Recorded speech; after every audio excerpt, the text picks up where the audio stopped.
بدزی دنگ و ویدیو وره قید کردن گلو سوجه او دلیل دکاره وره شخلاندن گر دنگ و ویدیو قید کردن به حقوقی عاطبه قید کردن دکاره به دلیل گر به حقوقی عاطبه قید کردن نکاره به دلیل حتی دبه سوچ چه هونه زانبن او قید کردن به حقوقیه یکی و آن ناسکی و تاجیز بکه آن جوار دستریجی بکه یکی و تهدید آن حقارت بکه یکی zarar bide bedena we carê wisa de bê plan nişkave bûyer ki bû hûn dikarin qeyd bikin.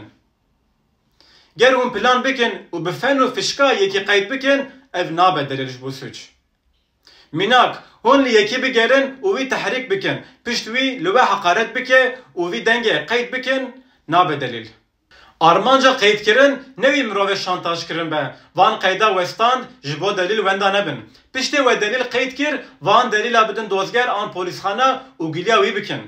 Qeyda westan hûn harin nîşê hevalê xwe an yekî din bidin û wî mirovê were eşkere kirin ev dibe suç. An we bi yekî re bi telefonê axaft û wê viya qeyd kir paşî biçin vî qeydê ji henekê din re bidin guhdarkirin ev jî dibe suç. Ji bo delîlê we bi kêr were hewce bi huquq were dest kirin. Heval no, bê huquq delîl dest nexin. Bibînin xweşî, bibînin Kurdî.